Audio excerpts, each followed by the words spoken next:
pembelajaran yang lainnya ya, kita akan mengawali pembelajaran hari ini dengan doa. Ada ketua kelasnya? Kepada kelasnya saya persilakan untuk memimpin doa. Boleh? Boleh. Baik teman-teman, sebelum kita mulai dengan kelas kali ini, akan ada berdoa kepercayaan kita masing-masing, berdoa yang baik. Amin. Amin. Berdoa selesai. Oke, baik, terima kasih ya kepada ketua kelas. Nah, sebelumnya ada yang tidak hadir hari ini? Ada Ibu. Ada sekretarisnya? Ada. Kepada sekretarisnya Rajab ya? Boleh dicatat nama yang tidak hadir beserta dengan keterangannya, nanti dikasih ke Ibu. Baik, Ibu. Oke, baik. Nah, halo semuanya, apa kabarnya hari ini? Hai. Oke, ini kurang tepat ya. Oke, karena kalian tidak kompak, Ibu kalau mengatakan halo, kalian itu menjawab dengan hai. Lalu jika Ibu mengatakan hai, kalian menjawab halo. Lalu jika Ibu mengatakan hai halo, kalian menjawab halo hai. Boleh? Boleh. Kita mulai ya. Halo semuanya. Hai. Hai. Halo. Halo. Hai. Ya, tenang dong. Apakah begini enak dengar ya? Nah, jadi tujuan Ibu masuk ke kelas kalian itu ingin memberikan bimbingan klasikal. Nah, sebelumnya itu karena ini adalah pertama kalinya ya Ibu masuk ke kelas kalian, dan seperti kata pepatah bahwasanya tak kenal maka tak sayang. Oke, jadi Ibu adalah Nurul Asyura Mindra. Kalian itu bisa panggil saya dengan Bu Yura. Siapa tadi? Boleh diulang? Ibu Yura. Oke, baik. Nah, tadi Ibu mengatakan bahwa Ibu akan melakukan yang namanya bimbingan klasikal. Nah, kalian itu ada beberapa hal yang kalian ingin yang perlu ketahui.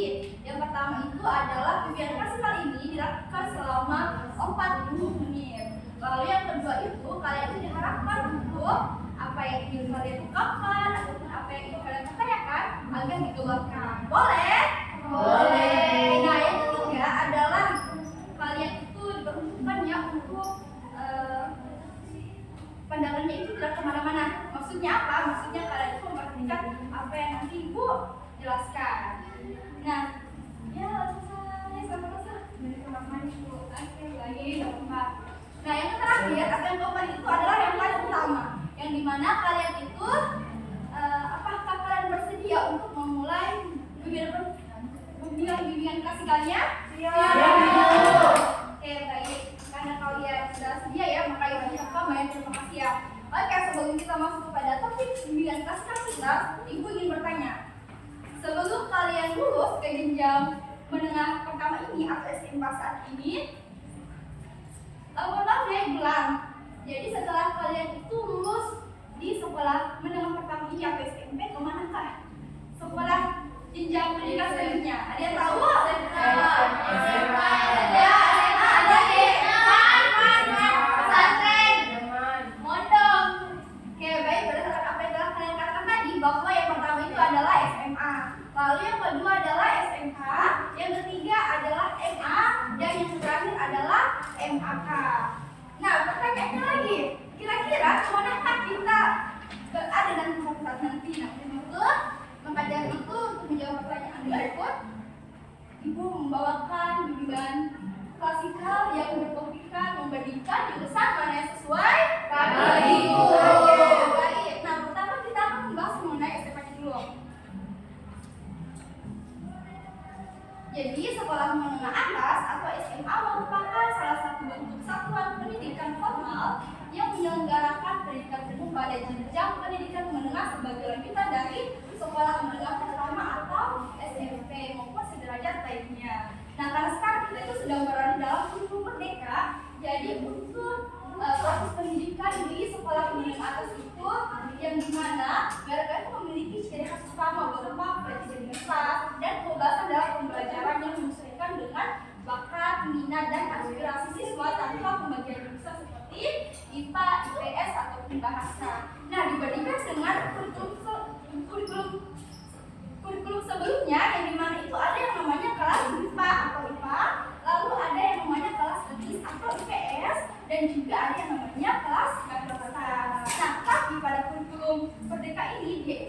ada lagi yang namanya kelas-kelas seperti itu. Nah, untuk mengetahuinya seperti apa struktur pembelajarannya, maka dari itu next. Jadi struktur pembelajaran yang diterapkan di sekolah menengah atas itu ada dua fase. Yang pertama adalah fase ya, fase E yang berada pada terkhusus untuk kelas 10. Lalu yang kedua ada fase apa?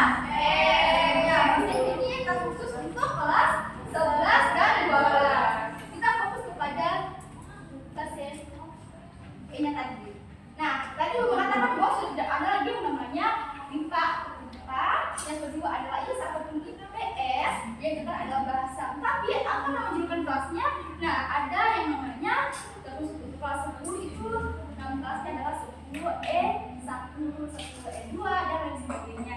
Lalu kalau untuk fase F atau kepada nama julukan kelas 11 dan 12 itu adalah kelas 11 F1, F2 dan seterusnya, begitupun juga dengan kelas 12-nya.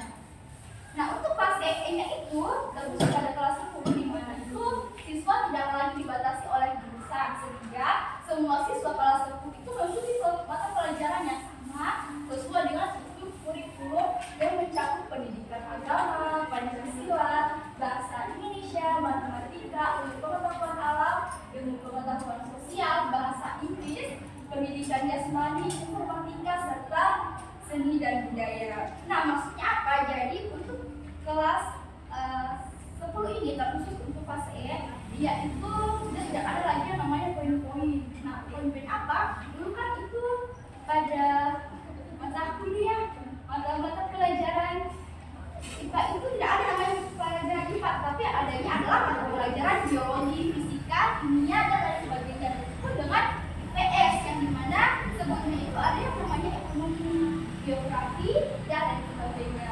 Tetapi pada kelas 10 ini itu tidak ada namanya lagi poin-poin, tapi itu digabung menjadi satu dan menjadi IPA maupun IPS. Lalu pada fase F yaitu kelas 11 dan 12, yang dimana siswa itu akan memilih pelajaran pilihan di kelas 11 dan 12 sesuai dengan minat dan bakatnya.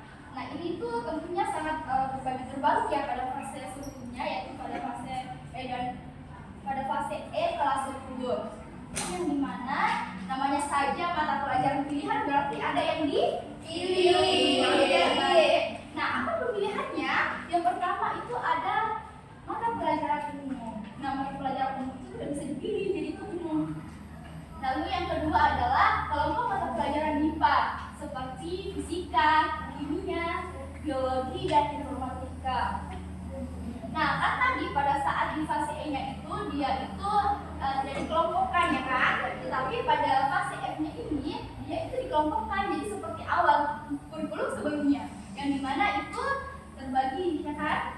Begitupun juga dengan kelompok mata pelajaran IPS. Nah, apa saja pemilihannya? Ada ekonomi, antropologi, geografi, dan sosiologi. Lalu yang keempat yaitu adalah mata pelajaran bahasa dan budaya.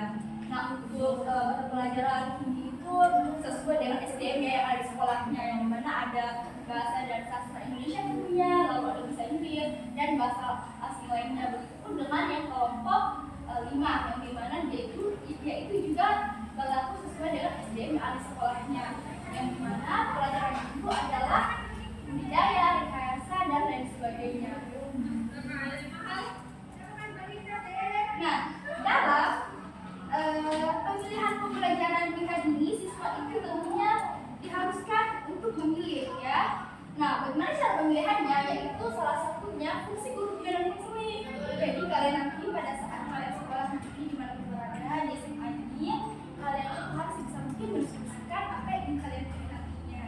Karena pemilihan itu sesuai dengan karir kalian masa depan, baik itu pada saat kalian ingin lanjut kuliah ataupun pada saat kalian itu ingin lanjut bekerja.